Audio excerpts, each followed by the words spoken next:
पिता का कर्तव्य होता है बच्चों को संस्कार युक्त करे। वही ऋषभदेव जी यहाँ समझा रहे हैं कि जब तक भगवान के चरणों में प्रीति नहीं होगी तब तक मुक्ति नहीं होगी। और कह रहे हैं कि अगर भगवान का भजन करने में कोई बाधक बन रहा हो उसको त्याग करो। क्या लिखा है? गुरु न सस्यात् स्वजनो न सस्यात् पिता न सस्यात् जननी न सा स्यात् दैवं न तत् स्यात् न पति च सस्यात् नमो चैत्यः सामुपेत मृत्युम्। अगर भगवान के भजन में गुरु बाधक बन रहा हो तो गुरु को त्याग दो। अगर अपने परिवारी बन रहे हैं तो त्याग दो। पिता बन रहा है तो त्याग दो। माँ बन रही है तो त्याग दो। देवता भी अगर बन जाए प्रकट होकर के कहें कि भजन मत करो उनको भी त्याग दो। अगर नहीं त्यागोगे तो मुक्ति नहीं होगी। ऋषभदेव के बेटाओं ने कहा पिताजी किसी ने त्यागा भी है या आप ऐसे बता रहे हो? तब कहा तजो पिता प्रहलाद विभीषण बंधु भरत महतारी बलि गुरु तजो कंत ब्रज बनितनी भय मुद मंगलकारी अजिए ताहि कोटि बैरी सम यद्यपि परम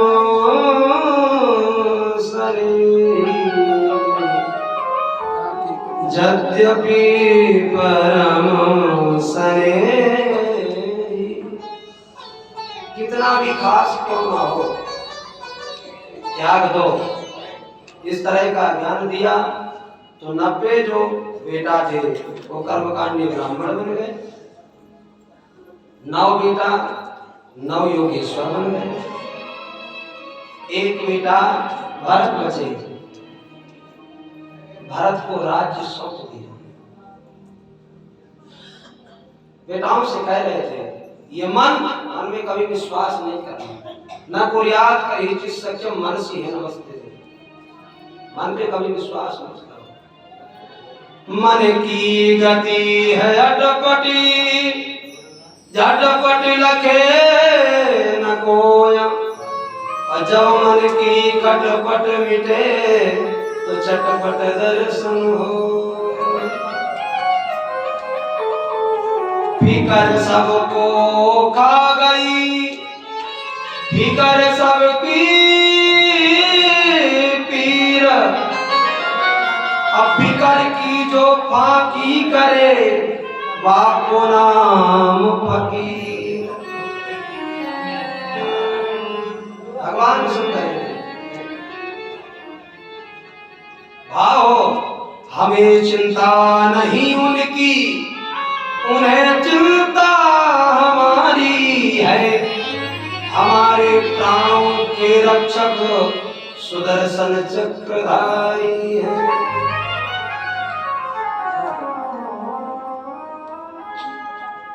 मन के हारे हार है मन के जीते जीत और मन ही मिलावत राम से मन ही करत भजी। ये सब मन ही कारण है। इसलिए मन को बस में रखो ज्यादा घुमाओ मत।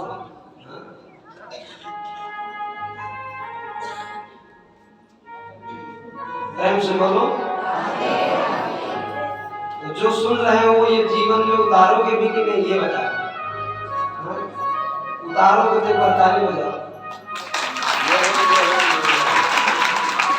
अच्छा एक बात है जो नहीं उतारेगा वो सबसे पहले ताली बजाएगा। उतारेंगे धर तो उतरे उतरे न उतरे की बात इच्छा जो उतारेगा वो चाहे बाद में बजाए, क्योंकि वो तो कथा मगर उसको पता ही नहीं है कि ताली बजाना। और जो नहीं उतारेगा उसको ध्यान रहता है कहीं चुप ना हो जाए अपने से। हाँ, सबसे पहले बजाएगा। जरूर से बोलो। इसलिए मन को वश में करो। ऋषभदेव के पास अष्ट सिद्धि नवनिधि प्रकट हो गई चरणों में सेवा के लिए, मगर ठुकरा दिया, स्वीकार नहीं किया। क्यों? बोले आज सिद्धि होगी, महाराज जी की मान्यता बढ़ जाएगी, महाराज जी बड़े प्रभावशाली, कुछ भी मांगो सब दे देते हैं, तो सिद्धि के बाद प्रसिद्धि बढ़ जाएगी। और प्रसिद्धि से जो कोई बच जाए तो भगवान की कृपा है। इसलिए सिद्धियों से दूर रहो और भगवान का भजन करो। इस तरह से दिव्य ज्ञान दिया और भरत को राज्य सिंहासन सौंप करके चले गए। भरत को राज्य सिंहासन सौंपा, भरत जी राज्य करने लगे। भरत जी खूब भजन कर रहे हैं, ब्राह्मण शरीर है, खूब भजन कर रहे हैं। समय आया, इनके 5 पुत्र हुए। सबसे बड़े पुत्र का नाम है सुमति। सुमति को राज्य सिंहासन सौंप करके जंगल में कुलह आश्रम चले गए। कुलह ऋषि के आश्रम में चले गए, भजन करने लगे। एक दिन वही दंडकी नदी, उसके किनारे भजन कर रहे थे। और भजन करते हुए क्या देख रहे हैं कि एक मृगी जो गर्भवती है, उसके पीछे उसको मारने के लिए सिंह दौड़ाते हुए आ रहा है। आगे आगे मृगी भाग रही, पीछे पीछे सिंह। नदी थी, कुछ सुझाने मृगी को छलांग लगा दिया डर के मारे। मृगी तो पार हो गई, मगर प्रसव वायु से उसका बालक जन्म ले लिया। ये दृश्य भरत जी देख रहे थे। भरत जी ने सोचा कि अगर ये जल में रह गया तो मर जाएगा। मन में दया आ गई, गए उस बालक को ले आए, आश्रम में रख लिया। देखो दया करो, मगर दया उतना करो जितने में अपने को घाटा ना हो। ऐसा नहीं है कि जेब में 100 रुपए लेके गए बाजार और कोई भिखारी मिल गया तो तुमने 100 पूरे दे दिए, तो तुम क्या करोगे? इसलिए सोचना चाहिए दया में भी। दया ये थी कि चलो जल से निकाल करके बाहर छोड़ देते, या कुछ दिन रखे रहते, जब बड़ा हो जाता फिर छोड़ देते। मगर ऐसा नहीं किया, लाए आश्रम में रख लिया। अब जो भजन पहले होता था 100 माला करते थे, अब धीरे धीरे वो माला कम हो रहा है, क्योंकि मृग पर आसक्ति चली गई। खाया होगा कि नहीं, भूखा होगा, भजन चल रहा है, पीछे से मृग का बच्चा आया, पीछे से चाटने लगा, तो मन वहीं चला गया, माला रख दिया, उसी को सहलाने लगे, प्रेम करने लगे। स्थिति ये हुई कि भजन बंद हो गया और उस मृग के प्रति इतनी आसक्ति बढ़ गई कि उसके बिना एक क्षण रहना मुश्किल हो गया। एक दिन मृगों का झुंड निकला वहां से, और उस मृग ने देखा कि ये मेरे सजाती लोग हैं, उन्हीं के मृग के झुंड में जाकर के मिल गया और वो चल गया। आश्रम में लौट करके भरत जी पहुंचे, देखा मृग नहीं है, पागल हो गया, पागलों जैसे ढूंढने लगे, कहीं नहीं मिला। अंत तो गत्वा मृग की आसक्ति लिए शरीर को छोड़ा। तो शास्त्र कहते हैं अंते या मति सा गति, अंतिम स्थिति में जो मति रहेगी वही गति मिलेगी। मृग में आसक्ति थी इसलिए मृग योनि मिली, दूसरा जन्म मृग का होगा। मगर सत्संग का, भजन का प्रभाव होता है कि सब कुछ स्मरण रहता है। पूर्व जन्म का स्मरण था, प्रारब्ध समझ करके उस शरीर को भोग लिया, वो शरीर छूटा, दूसरा शरीर फिर इनको ब्राह्मण कुल में मिला। इस बार इन्होंने संकल्प ले लिया कि कुछ बोलना ही नहीं है, क्योंकि संसार के मतलब के रहोगे तो संसार नहीं छोड़ेगा, और अगर बिना मतलब के हो गए तो संसार भगा देगा। जा, जब बाबा जी बनना है तो जाओ आश्रम में, यहाँ रहना तो यहाँ तो काम करना पड़ेगा। प्रेम से बोलो। पिताजी इनको पढ़ा रहे हैं, बेटा ये गायत्री मंत्र याद करो। एक बात ध्यान रखना, कई लोग होते हैं कि गायत्री मंत्र का जोर से उच्चारण करते हैं, माइक में भी सुना देते हैं, अपराध लगता है।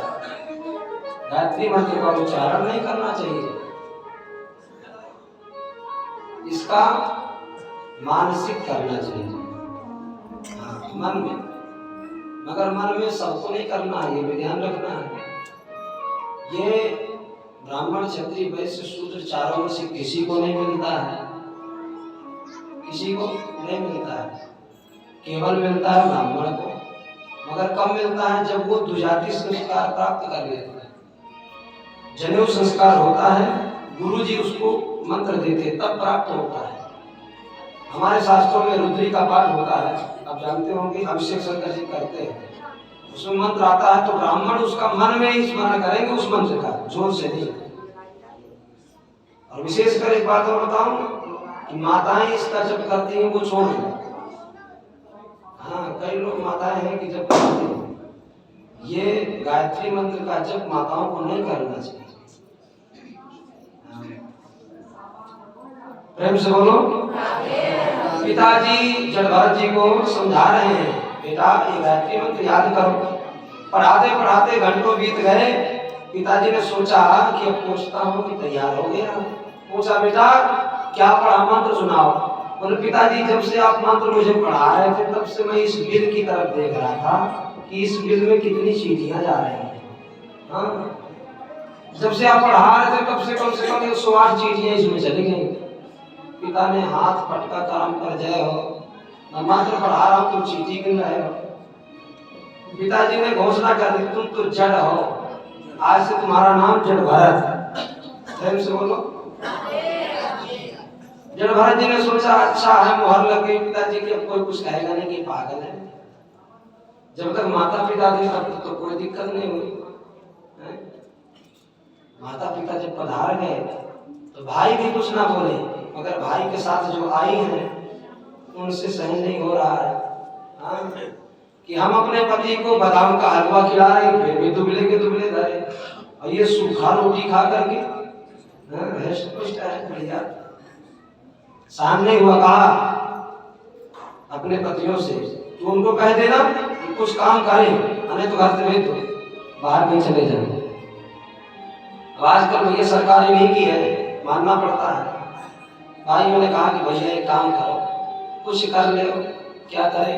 तो तुम कुछ कर नहीं सकते तो तुम खेत पर जा करके जो हम बीज डालते हैं वहां पर रखवाली करो।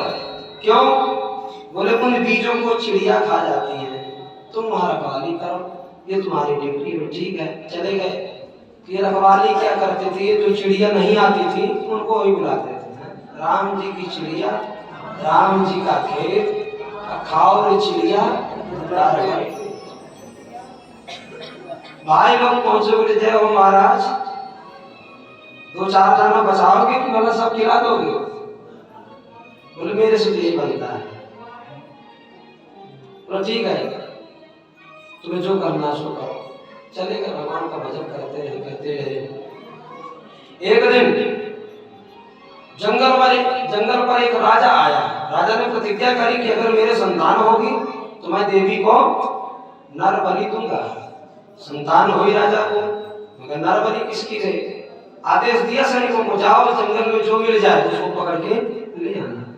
और तो कोई मिला नहीं, महाराज जी मिल गए। महाराज जी को पकड़ के ले गए।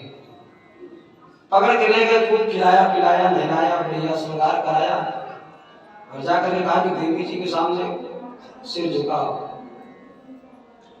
सिर जैसे झुकाया, देवी ने सोचा कि मेरा ये भगत, भगवान का भगत मेरे चरणों में, ये दुष्ट मारने के लिए तैयार हैं। उसी समय सहसोच राट सही देवी भद्रकाली प्रकट हो गई, मूर्ति को फाड़ करके।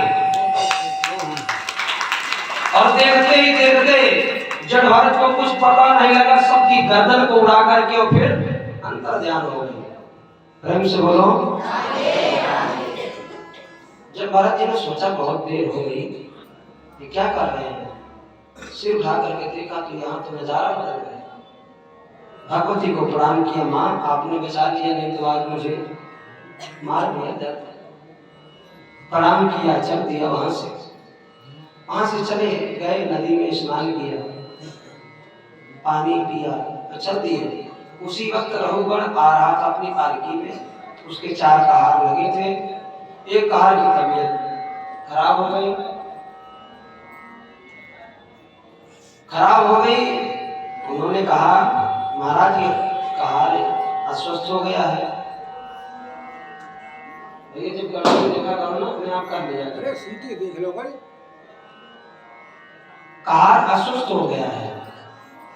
राजा ने कहा कि जो मिल जाए उसी को लगा लो, क्योंकि मेरी राज्य में सब मेरी प्रजा है। कोई मिला नहीं, महाराज जी दिख गए, महाराज जी को लगा लिया। महाराज जी का तो नियम है कि कोई पाप ना बन जाए। महाराज जी चल रहे हैं, नीचे देख रहे हैं, नीचे देखा कि चींटी आई, छलांग लगाई। इन्होंने तो छलांग लगाई, राजा की खोपड़ी ऊपर टकराई। राजा ने कहा ये कैसा कहार आ गया भैया। नीचे देखा, व्यंग कहने लगा है, देखो अयम अधुनैवा नियुक्तोपि ना द्रुतम व्रजति। कितना दुबला पतला है, लगता है कितने दिनों से खाया नहीं है, और ऐसे को तुमने लगा लिया।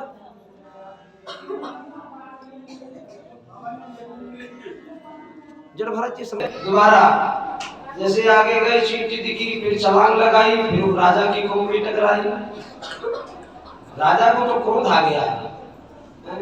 प्रवक्तस्य जतके करोमि चिकित्साम दंड पाणिरिव। अगर इस बार ऐसी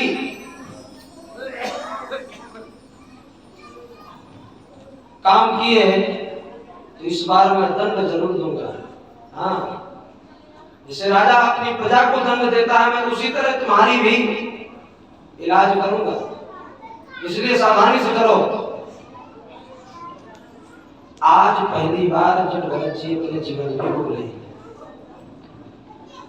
त्वयोदितं व्याक्कमवि प्रलब्धं भर्तुः समे स्याद्यदि वीरभारः।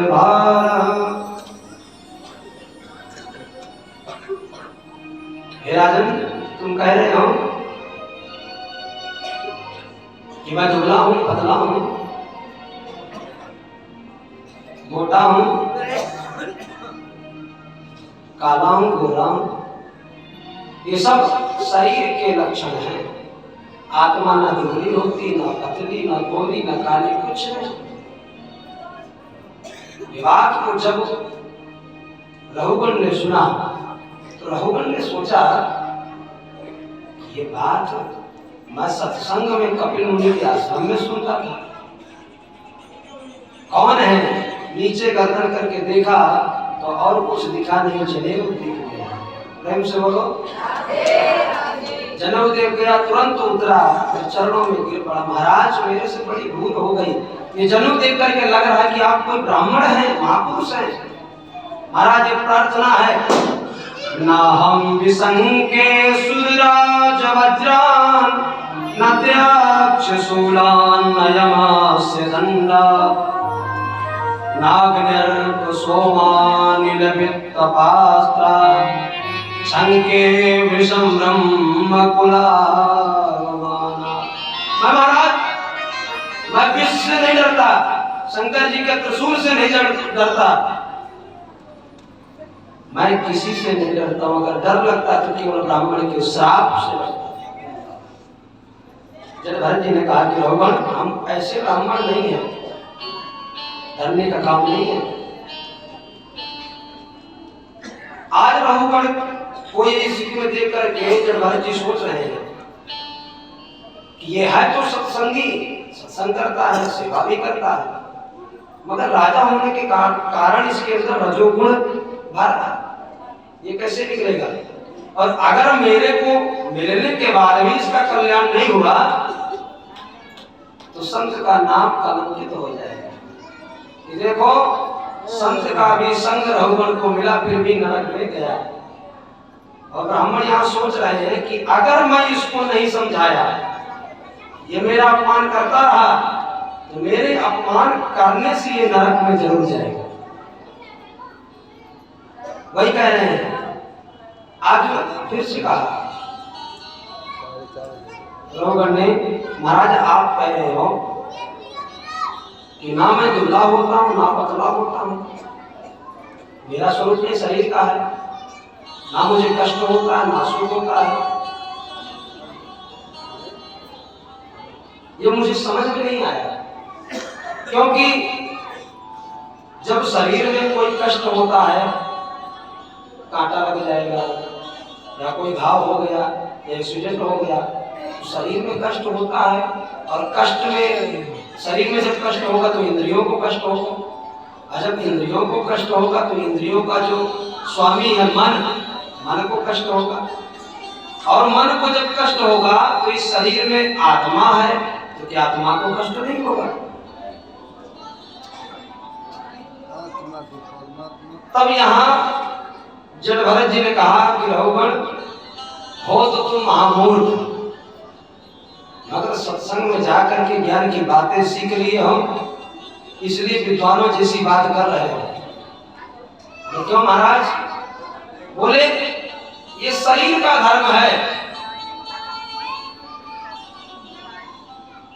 आग में बटलोई चढ़ाओ, नीचे आग लगाओगे, बटलोई गर्म होगी, उसके बाद फिर उसमें जो जल भरा है वो गर्म होगा, उसके बाद उसमें जो चावल डाला है वो गर्म होगा। तो बोले ये सब सा अवयव है, मतलब इनको अवयव है, ये दिखते हैं, इनको देखा जा सकता है, छुआ जा सकता है, मगर क्या कभी आत्मा को देखा है? आत्मा को कभी छुआ है? बोले नहीं। बोले ये शरीर के फर्ज हैं, आत्मा को कोई कष्ट नहीं होता है। नैनम चिंतन्ति शस्त्राणि नैनम दहति पावकः न चैनम क्लेदयन्ति आपुल शोषयति मत्तः। आत्मा को कोई कष्ट नहीं होता है। जब इस तरह से ज्ञान दिया तब रघुवर के समझ में आया, चरणों में गिर पड़ा, महाराज मेरे से बहुत बड़ा अनर्थ हो गया था, आपने संभाल लिया मुझे।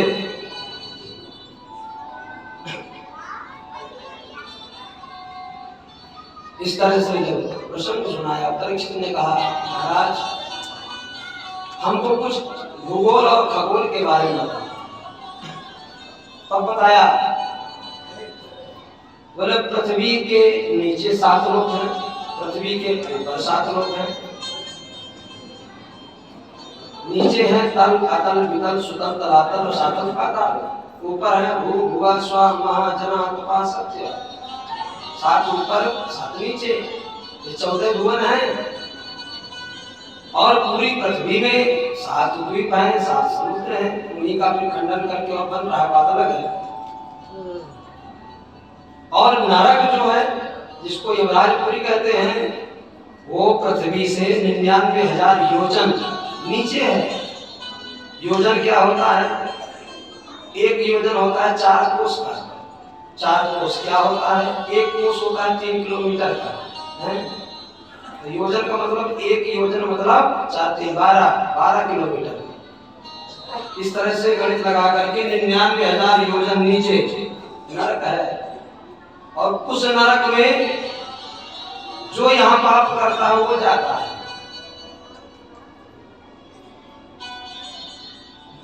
अब विस्तार तो हम तो करें, मगर ये जब करवाएं तब नरक में जीव जाता है। तो कहा कि नरक कितने हैं महाराज, और कौन कौन जाता है? तब कहा वैसे नरक तो बहुत हैं। नृणाम अकः, जहां मनुष्य को जीव मात्र को कष्ट मिले वही नरक है। इस शरीर से जितना भोगा जा सकता है उतना भोगने के लिए नरक यहाँ अस्पताल रूप में विराजमान है। प्रेम से बोलो। और जो ये शरीर नहीं भोग सकता या इस शरीर के भोगने से जो समाप्त नहीं हो सकता, उसकी व्यवस्था फिर नरक में है। प्रेम से बोलो। नरक है 28 नरकों का वर्णन भागवत। यहाँ पर नाम है तामिश्र, अंधतामिश्र, रौरव, महारौरव, कुंभीपाक, कारसूत्र, असिपत्रवन, सुकर्मुख, अंधकूप, क्रमी भोजन इत्यादि सब 28 नरक है। जो व्यक्ति हमेशा पाप कर्म करता है, दूसरों को कष्ट देता है, बताया कि एक नरक है असीपत्र। असीपत्र नामक नरक में बहुत ही यातना मिलती है। असीपत्र क्या है? असी माने तलवार, पत्र माने पत्ते। उस नरक में बगीचा है, वन है, और उस वृक्ष के जो पत्ते हैं वो तलवार के समान नुकीले हैं। और जीव को जब ये शरीर छोड़ता है तो 2 शरीर मिलते हैं। एक तो जब पुण्य करके जाता है तो उसको भोग देह मिलता है। क्या? भोग देह, ताकि वो स्वर्ग में जाकर के भोग करे। और एक मिलता है पाप करने के बाद यातना देह। हाँ, जो पाप करके गया है उसको भोगे नरक में। यातना देह का प्रभाव ये है, बोले इसमें जितना भी कष्ट मिलेगा, दर्द तो होगा। तलवार मारेंगे तो कट जाएगा, खून निकलेगा, मगर वो कटेगा नहीं, दर्द होगा। इसका ये प्रभाव है। तो असीपत्र वन में जाता है और उस जंगल में उसको यमराज के दूत दौड़ाते हैं पीछे से लेकर के तलवार। वो जब दौड़ते दौड़ते घनघोर जंगल में जाता है और वृक्ष के पत्ते टकराते हैं तो उसका सारा शरीर छिन्न भिन्न हो जाता है, रोता है, अगर कोई वहां चुप कराने वाला नहीं है। मां नहीं कहेगी बेटा आ जा, कोई नहीं चुप कराएगा, स्वयं भोगना पड़ता है। और जो पापी होता है ना, यमराज के दूत यहाँ से यातना देह में घसीट के ले जाते हैं। घसीट के नरकों का वर्णन बड़ा भयंकर है। जिसने गरुड़ पुराण सुना है पूरा वर्णन है उसमें। लोग मरने के बाद सुनते हैं। मैं तो कहता हूँ गरुड़ पुराण जीने में सुनो। हमारे गुरुदेव कहते हैं, संत महापुरुष कहते हैं, जीने में सुनोगे तब संभल जाओगे, और मरने के बाद सुनने से क्या है। लोग कहते हैं राम राम सत्य है, नियम बना लिया कि मरने में कहना है। अरे वो तो भगवान का नाम सत्य है ही है, चाहे जब ले। ये तो हमारे मन की भ्रांति है। दूसरा नरक है, इसमें लिखा है तत्र यस्तु परवित्त आपत्य कलत्र अपहरति। जो दूसरे का धन हरण करता है, दूसरे के बच्चों को उठा ले जाता है, किडनैप कर लेता है, जो लड़का लड़की भाग जाते हैं, इसे कहते हैं, आप समझ रहे हैं। ऐसे जीव को तामिश्र नामक नरक में ले जाते हैं। यमराज के दूत घसीटते हुए ले जाते हैं, और वहां की जो जमीन होती है वो तांबे की होती है, तपी हुई, उसी में पटक देते हैं। वो तड़पता रहता है, कोई उसको बचाने वाला नहीं है। गरम गरम में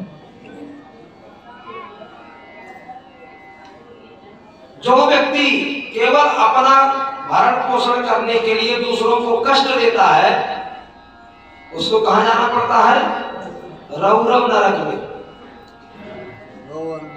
रौरव नरक में एक रूरू नाम का एक जीव है, वो उसके मांस को चोट करके, नोच करके खाता है। भयंकर यातना होती है। इसमें लिखा है यस्ति वा उग्रह पशून पक्षिणो वा प्राणत उपरंधयति तमप करुणम पुरुषादयरपि। जो व्यक्ति पशु पक्षियों को मार के खा जाता है, उसको कुंभीपाक नरक में जाना पड़ता है। वहां की व्यवस्था क्या है? वहां कोई होटल नहीं है, रेस्टोरेंट। उसमें एक कढ़ाई होती है बहुत बड़ी, उसमें तेल भरा होता है गरम गरम, उसी में पटक देते हैं। और जैसे जीव को यहाँ तल करके मसाला डाल के खाया है ना, वैसे इसको भी वहां तला जाता है। प्रेम से बोलो। और सुनना है, जो व्यक्ति यस्ति पितृ विप्र ब्रह्म ध्रुव, जो माता पिता ब्राह्मण को कष्ट देता है, अपमान करता है, माता पिता को मारता है, वो कहाँ जाता है? इसमें लिखा है काल सूत्र नामक नरक में जाता है। काल सूत्र। हाँ, और इसमें फल क्या मिलेगा? बोले उस नरक की जो जमीन है वो 10,000 योजन की है, 10,000 योजन की। और वो जमीन इतनी गर्म रहती है कि नीचे से लगता है कि आग जल रही हो। अब ऊपर से सूर्य का प्रकाश इतना होता है कि शरीर जलता है और उसमें उसको दौड़ाया जाता है। शरीर जल जल करके इतना परेशान हो जाता है, वो वहां रोता है मगर मुक्ति नहीं मिलती। और ये एक बार नहीं, कई वर्ष तक, कई वर्ष तक, जन्मों जन्म है यार। प्रेम से बोलो। इसलिए नरकों से अगर बचना है तो यहाँ पर सुखदेव भगवान कह रहे हैं कि अगर कपड़ा गंदा हो गया, साफ हो जाए बढ़िया, तो बढ़िया साबुन लगाओ। हाँ, बढ़िया साबुन लगाओगे तो साफ हो जाएगा। साबुन क्या है? के चित्त केवलया भक्त्या वासुदेव परायणा अघम धुनवंतिका स्वेना निहारमिव भास्करा। ये नरकों के वर्णन के साथ 5वां स्कंद विराम, 6वां चालू। केवल भक्ति करो, भक्ति करने से सारे दाग धुल जाते हैं, नरक नहीं जाना पड़ेगा। केचित केवलया भक्त्या। महाराज किसी ने करा है? बोले हाँ। किसने? बोले केवल अनजाने में, बिना भाव के अजामिल ने जपा था। कान्यकुब्ज ब्राह्मण था, कन्नौज यूपी में पड़ता है, वहां रहता था, विद्वान था। जंगल गया, एक वैश्या को रत देखा पुरुष में, मन आकर्षित हो गया, वैश्या को ले आया, घर में रखा, पूजा पाठ सब कुछ छूट गया। चोरी करने लगा, डकैती करने लगा, लोगों को मारने लगा, सताने लगा। एक दिन संत आए, अयोध्या से वृंदावन आ रहे थे। संतों को रात्रि हो गई। संतों ने पूछा, बेटा यहाँ कोई भगत का घर है? लोग हास्य प्रयास में कहा, बोले चले जाओ, अजामिल भगत है, सबसे बड़ा भगत है, खूब सेवा करें। गए, अजामिल नहीं था, पत्नी थी, मगर उस संतों को देख करके उसके अंदर भाव आ गया। बोले महाराज मैं इस योग्य नहीं हूँ कि आपको कुछ खिला सकूं, आप एक काम करो, राशन पानी सूखा ले लो, आप स्वयं बनाओ, खाओ, आराम करो, सवेरे चले जाना। ठीक है, संतों ने बनाया, खाया, आराम किया। रात्रि में अजामिल आया, देख करके आग बबूला हो गया। घर गया, ये कौन है? बोले मैंने ठहराया संत। पत्नी को इतना मानता था कि कुछ बोला नहीं, सहज कर गया। सवेरा हुआ, संत जाने लगे, बुलाए, देवी आपके पति कहाँ? बुलाओ। महाराज आप पति से ना मिले तो अच्छा है। बोले नहीं, हमारा नियम है, जहाँ खाते हैं वहां दक्षिणा लेते हैं, हमारा दक्षिणा ना लेते। नहीं बुलाओ। बुलाया जबरदस्ती, अजामिल आया। महाराज क्या कहे? बोले दक्षिणा चाहिए। बोले अपने आप में शुक्र मनाओ, जो लोटा लोटा नहीं छीन लिया, नहीं दक्षिणा मिल जाती है अच्छे से। बोले ये दक्षिणा नहीं चाहिए, दक्षिणा ये है कि इस बार जो तुम्हारा बालक हो उसका नाम हमारे कहने से नारायण रख लेना, यही हमारी दक्षिणा है। संत समझते हैं कि इसका कल्याण कैसे हो सकता है। कहेंगे भजन करो, ये नहीं करेगा। अगर इसके बालक का नाम हो जाएगा नारायण, छोटा बालक है, नारायण को प्रेम करेगा, तो बालक के प्रेम में नारायण को बार बार बुलाएगा, तो कम से कम किसी ना किसी बहाने भगवान का नाम तो होगा। ये जब कहा, अजामिल ने कहा कि ठीक है, आप कह रहे तो मैं रख लूंगा। संत गए, बालक का जन्म हुआ, नारायण रखा। एक दिन आया, यमराज के दूत आ गए, अजामिल को पकड़ लिया और जबरदस्ती ले जाने लगे। और तो कोई दिखा नहीं, नारायण दिख गया खेलता हुआ, चिल्लाने लगा, नारायण बचाओ, नारायण बचाओ, नारायण बचाओ। जब यमराज पकड़ लेते हैं ना, तो हम कितना भी चिल्लाएं किसी को पता नहीं लगता। हमें लगेगा कि हम चिल्ला रहे हैं, अगर आवाज नहीं सुनाई देगी। बच्चों को शांत करो।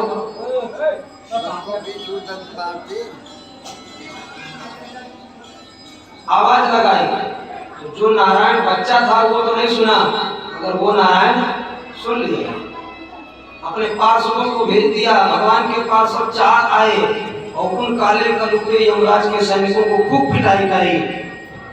यमराज के सैनिकों ने कहा, महाराज क्यों मार रहे हो? इतना इसने पाप किया है, इसको नरक हम ले जा रहे हैं, हमारी ड्यूटी है। आप कौन हो? बोले हम नारायण के सेवक हैं। बोले आपके नारायण को थोड़ी बुलाया था इसने तो अपने बच्चे को बुलाया था। बोले ये बताओ बच्चा इसका 10 साल पहले था? नहीं था। बोले अभी है? हाँ अभी दिख रहा है। बोले 10 साल बाद? बोले कोई गारंटी नहीं है कि रहेगा। बोले इसकी गारंटी नहीं, मगर मेरे नारायण की गारंटी है, पहले भी था, आज भी है, आगे भी रहेगा, इसलिए तुम इसको नहीं ले जा सकते। ये दृश्य देख रहा था अजामिल।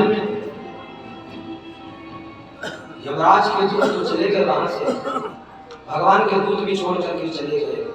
अजामिल ने सोचा कि अगर एक नाम मात्र में इतना प्रभाव है, वो भी मैं बिना भाव से कहा हूं, और अगर मैं भाव से भगवान का भजन करूंगा तो मेरा क्या नहीं हो जाएगा। सब कुछ छोड़ दिया और जंगल जाकर के भगवान का भजन किया, उसकी सदगति हो गई। प्रेम से बोलो। अब इधर ये प्रश्न हुआ कि ये भाव से तो कहा नहीं था, तो बिना भाव भी कहा था, और भगवान कहते भाव में मिलते हैं। तब कहा कि भगवान भाव से मिलते हैं, मगर बिना भाव के स्वीकार कर लेंगे। हाँ, बिना भाव से मिलेंगे नहीं, मगर स्वीकार कर लेंगे। भाव को भाव अलग आलसा,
गाड़ी बढ़िया चलती है, एक ड्राइवर हो तो गाड़ी बढ़िया चलती है। रोज ड्राइवर बदलोगे तो गाड़ी तो ठोकर मारेगी। यहाँ मैंने ये देखा साउंड वाले भैया की कोशिश, यहाँ रिक्त स्थान की केवल पूर्ति की जा रही है। हाँ, मन से थोड़ी कर रहे हैं। शास्त्री जी ने कहा है करना है बस। अरे क्यों बार बार बिगड़ रहा है? हमने क्या कथा नहीं की है? या हम कथा करना नहीं जानते हैं, या हम माइक में गाना नहीं जानते हैं। एक बार सेट कर दो उसको, बार बार वो ची पी लगा है। प्रेम से बोलो। जब ये माइक सही नहीं होता तो हम 100 से बेसुरा हो जाते हैं, ध्यान रखें। क्योंकि हम तो अपने हिसाब से लगा कर उसको सुन करके, और वो बीच में पी कर दिया तो हम भटक गए। परेशानी है राजा, माइक से ज्यादा परेशानी। प्रेम से बोलो। हम कैसे भी कहें, भाव से, कुभाव से, अनक से, आलस से, हर तरह से भगवान का नाम कल्याणकारी होता है।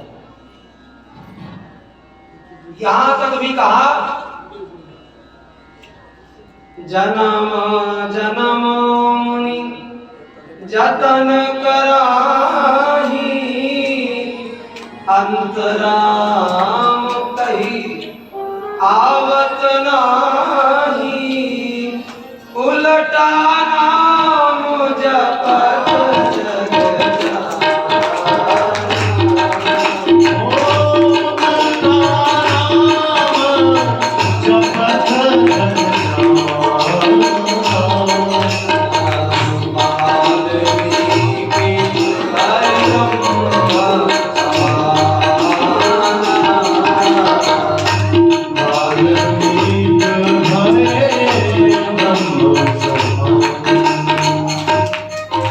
प्रेम से बोलो, ये नाम का प्रभाव है।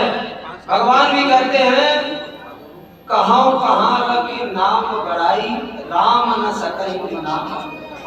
भगवान भी नाम का महत्व नहीं कर सकते, इतना महत्व है। उदाहरण के तौर पर देखो, अगर किसी बालक का रामू नाम है, आप यहाँ से आवाज लगाओगे, अगर रामू को वहां सुनाई देगा तो आ जाएगा। ये किसमें पावर होगा? नाम में। अगर नाम रामू नहीं बुलाओगे, बोलोगे ये बालक इधर आ, तो नहीं आएगा। ये नाम में प्रभाव है।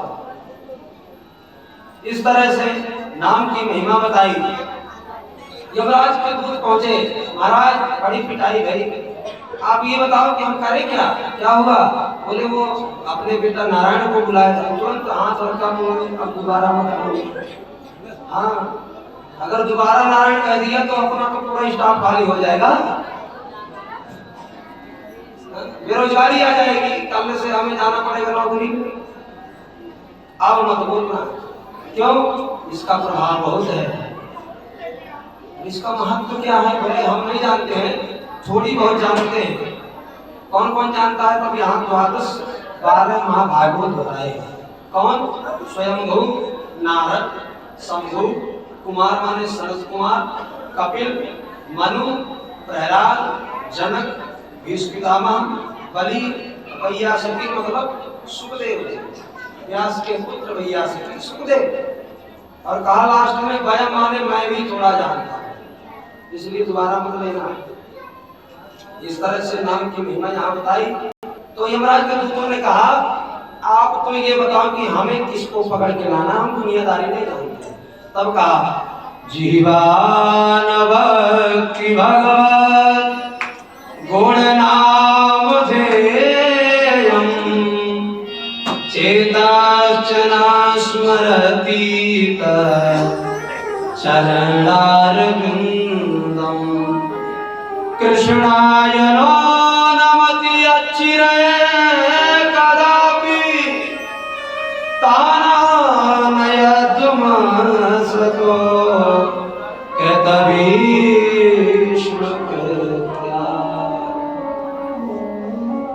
जीवा नवक्ति भगवत गुण नाम, जिसकी जीभ से एक बार भी भगवान का नाम ना निकले उसको पकड़ के ले। चेतश्चन स्मरति, इसका चित्त कभी स्मरण ना करे उसको पकड़ के ले आओ। कृष्णाय नो नमति, जो भगवान को कभी प्रणाम ना करे उसको पकड़ के ले आओ। इसलिए हम ऐसा ना करें, अगर ऐसा करेंगे तो पकड़ के ले जाएंगे। तो हमें कैसे नहीं पकड़ेंगे? आप रोज आरती में एक भजन सुनते हो, एक लाइन उसकी गुनगुना लेते हैं। जब हम भगवान की शरण में पहुंचेंगे तो हमारी स्थिति ऐसी हो जाएगी कि भगवान फिर नरक में नहीं जाने देंगे। यमराज के दूत भी डरेंगे, यमराज स्वयं डरेगा। कैसे? मदन गोपाल शरण तेरी आयो, मदन गोपाल शरण तेरी आयो, मदन गोपाल शरण तेरी आयो, मदन गोपाल शरण तेरी आयो।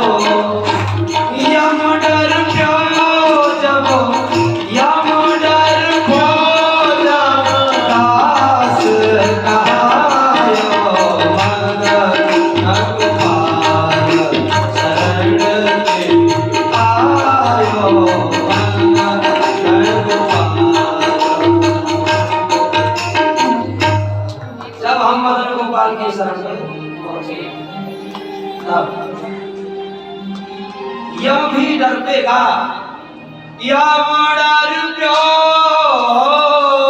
जब दास कहाए। जब दास बनोगे तभी हमारा डर पेगा। प्रेम से बोलो।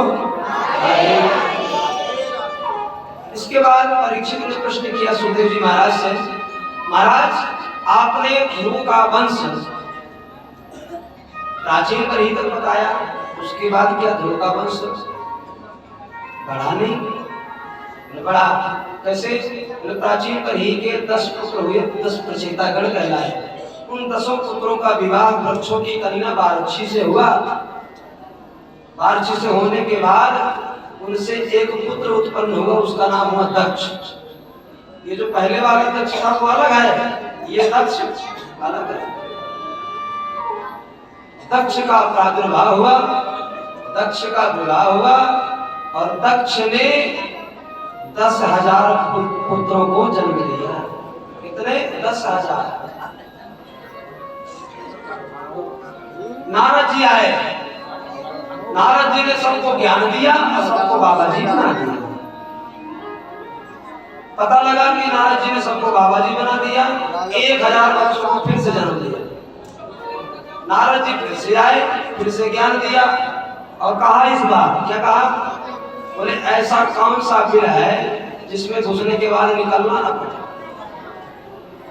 ऐसा कौन सी नदी है जो दोनों तरफ है?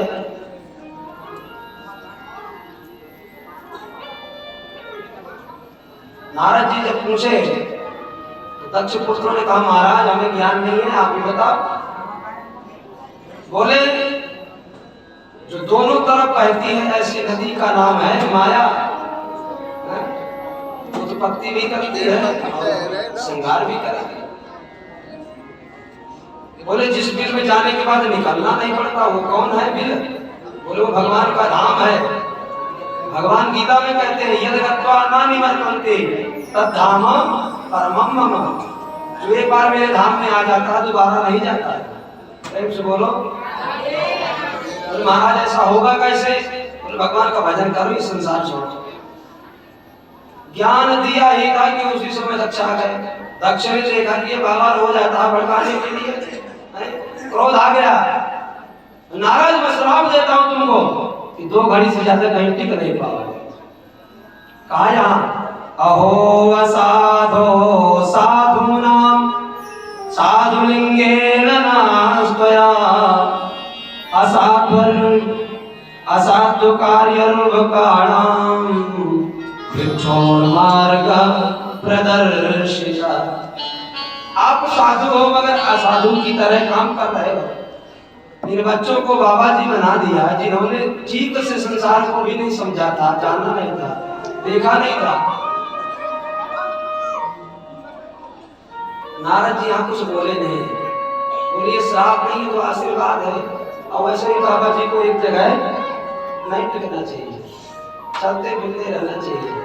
अगर पानी चलता फिरता रहेगा तो स्वच्छ रहेगा, एक जगह रहेगा तो खराब हो जाएगा। चलते रहना चाहिए। न तो नारद जी तो बहुत जल्दी करते हैं। हाँ, भगवान को श्राप दे दिया था, बोले मुझे बंदर बना दिया, स्वयं विवाह करके बैठ गए। जो भगवान को नहीं छोड़े इतनी सरलता से श्राप स्वीकार कर ले। नारद जी ने सुनते ही इसमें मेरा हित है। प्रेम से बोलो। नारद जी यहां से गए।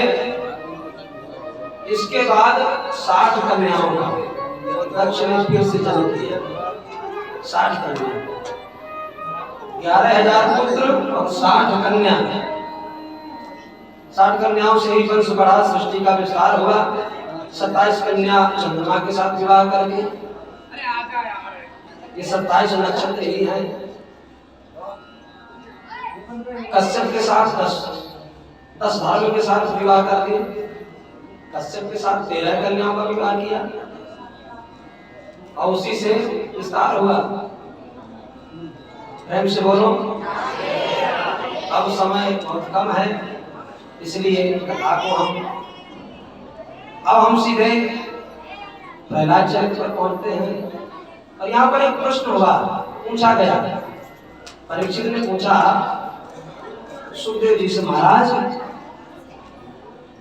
भगवान जब देखो तब देवताओं का ही हित करते हैं, क्या कभी राक्षसों को भी उद्धार किया है?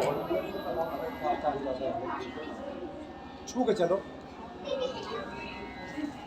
देख लो, प्रेम से बोलो। अब अगर राक्षसों का उद्धार किया है तो कहाँ किया, ये बताओ, किसका किया है? तब प्रहलाद चरित्र सुनाया। बोले एक बार एक भक्त हुए हैं प्रहलाद, उनके ऊपर भगवान ने कृपा करी। कैसे करी महाराज? बोले हिरण्यकश्यप, जब से हिरण्याक्ष का उद्धार भगवान ने किया तब से पक्का दुश्मन हो गया भगवान। एक बार ये तपस्या करने के लिए गया और एक तोता बोलता हुआ दिख गया, क्या? नारायण नारायण। लौट आया, बोले असुन हो गया। लौट करके आया, पत्नी ने पूछा क्या हुआ? महाराज आप तो तपस्या के लिए गए थे, लौट क्यों आए? बोले असुन हो गई। क्या हुआ? बोले तोता ही नारायण नारायण कहता है। प्रसन्न हो गई कयाद हो, बार बार किसी न किसी प्रकार से रात्रि भर नारायण नारायण कहलाया और उसी रात्रि में गर्भ धारण हुआ और उसी गर्भ में प्रहलाद जी आए। ये तो दूसरे दिन तपस्या के लिए चले गए। अब इंद्र को डर लगा, इंद्र ने सोचा भाई गड़बड़ हो जाएगा, अगर ये तो हिरण्यकश्यप इतना दुष्ट है, इसका बालक कितना दुष्ट नहीं होगा, कुछ ना कुछ करना पड़े। क्या करें? बोले हरण कर लेते हैं। इंद्र हरण करके ले जा रहा था, नारद जी रास्ते में मिल गए। रुको, कहाँ जा रहे हैं? बोले इसका हरण करके। बोले बहुत बड़ा पाप कर रहे हैं। क्यों? बोले ये दुष्ट पैदा होगा, सबको मारेगा, अभी बाप परेशान कर रहा है, बेटा करेगा। बोले इससे दुष्ट नहीं पैदा होगा, इससे भगवान का भक्त पैदा होगा। और वहां से नारद जी अपने आश्रम में ले गए, रखा, खूब सत्संग सुनाते थे। सत्संग सुनाते सुनाते प्रभाव ये हुआ कि प्रहलाद जी गर्भ में ही सब कुछ सीख गए।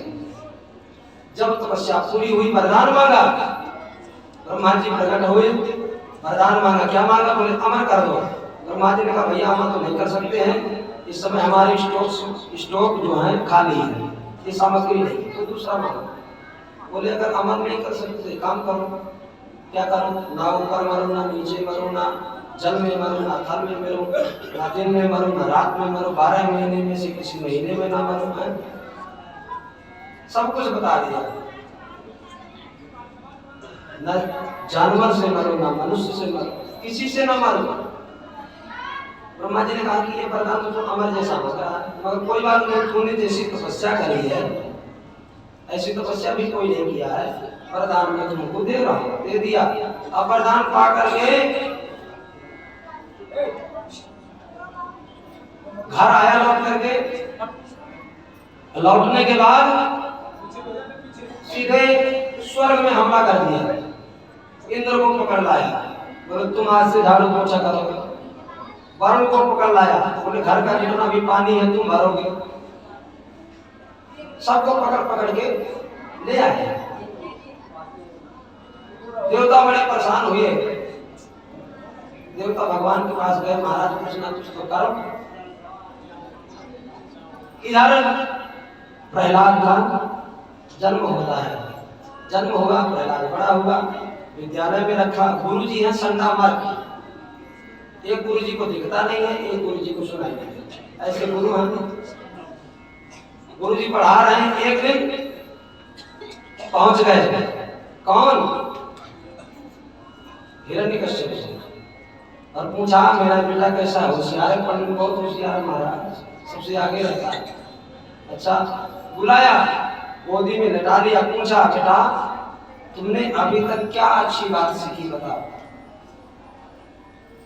तो कहा तत्साधु मन्ये सुरवर्य देहिनां सदा समुद्विग्न धियामसग्रहात् हित्वात्मपातं ग्रहमन्धकूपं वनं गतो यदरिमाश्रयेत।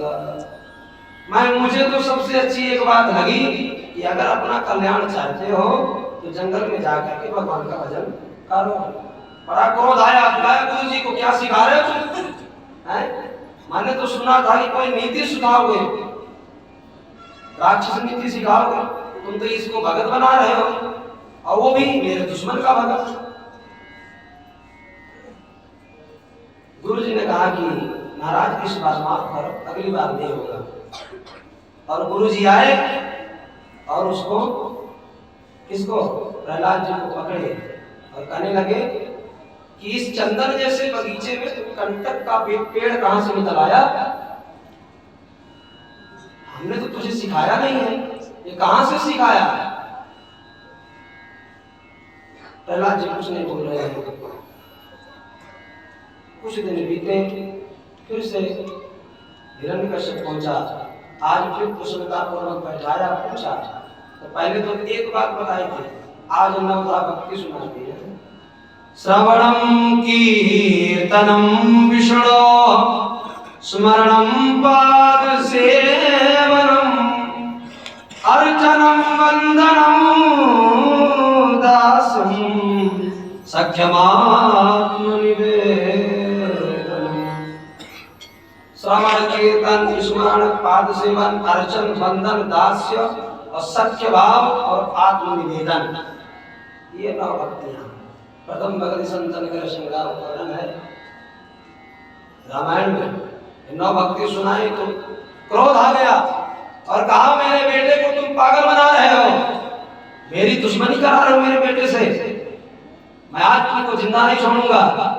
गुरु जी हाथ जोड़ करके बोले, नामत प्रणीतम न पर प्रणीतम।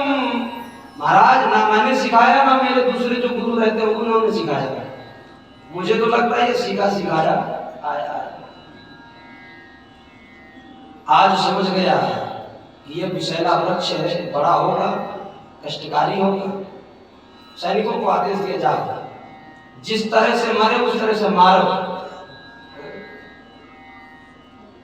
ऊपर से पर्वत से ढकवाया समुद्र, भगवान ने बचा लिया। होलिका हुआ, आग में बैठ करके जलाने की कोशिश करी, भगवान ने बचा लिया, होलिका को जला दिया।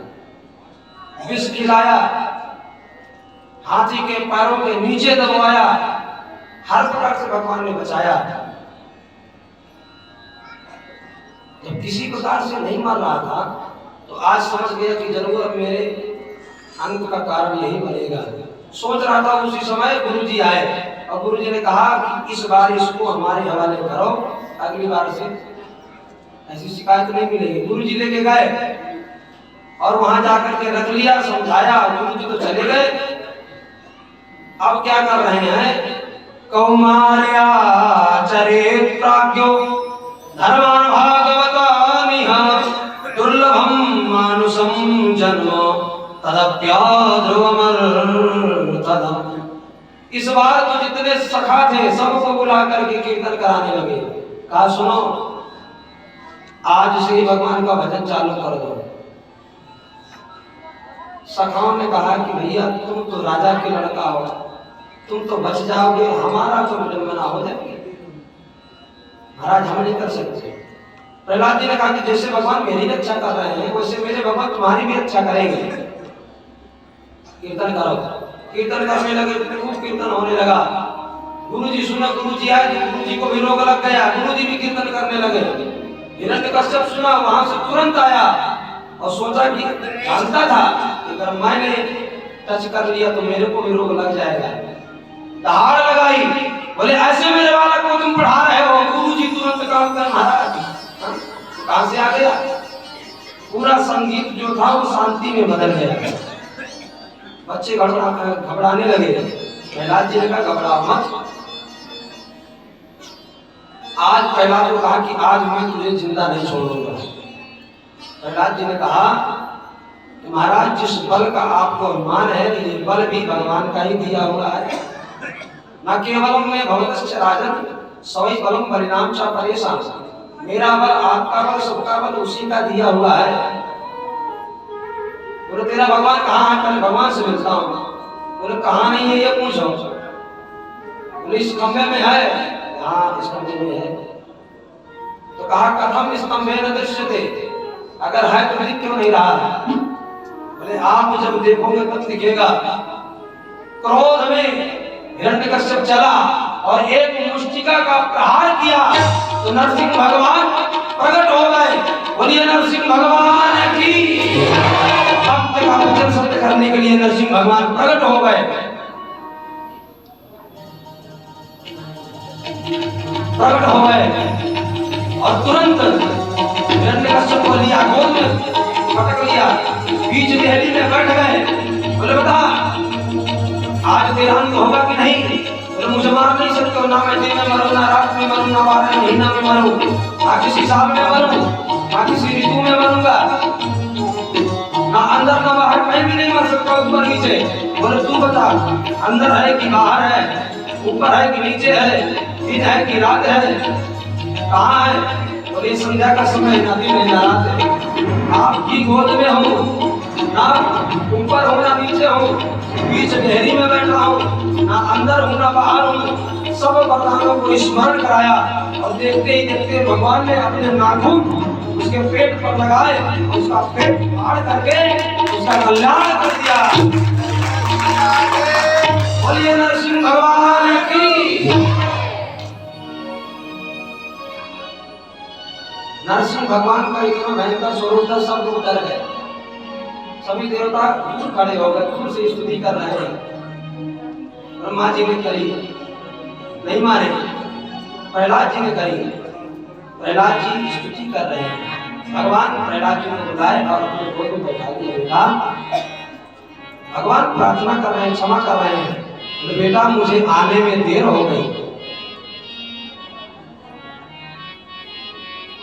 आशीर्वाद दिया और कहा तुम मांगो क्या चाहते हो? प्रहलाद जी ने कहा कि प्रभु मुझे कुछ नहीं चाहिए, मुझे तो आपकी कृपा मिल गई, यही बहुत है। बोले नहीं तू मांगेगा तो मुझे प्रसन्नता होगी।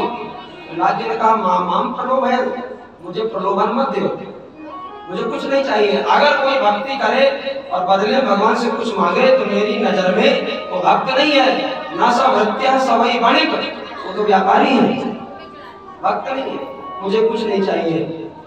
भगवान ने कहा कि तू मांगेगा तो मुझे प्रसन्नता होगी।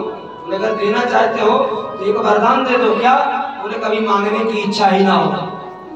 प्रेम से बोलो। ये वरदान मांगा।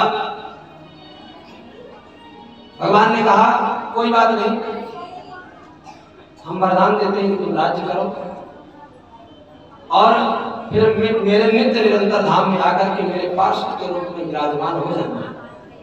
आशीर्वाद दिया। जैसे भगवान जाने लगे प्रहलाद जी को ध्यान आया कि मेरे पिताजी बहुत द्वेष करते थे, इनकी दुर्गति ना हो। प्रार्थना करी प्रभु मेरे पिता की सदगति हुई, कृपा कर। भगवान ने कहा कि बेटा तेरे जैसा भक्त जिस कुल में जन्म लेता है, एक पीढ़ी नहीं 21 पीढ़ियों का उद्धार होता है। 7 जो निकल गई, 7 जो आएंगी और 7 मातृपक्ष की पीढ़ियों का उद्धार होता है। इस तरह से आशीर्वाद दिए और प्रहलाद को आशीर्वाद देकर के भगवान अंदर ध्यान हो गए।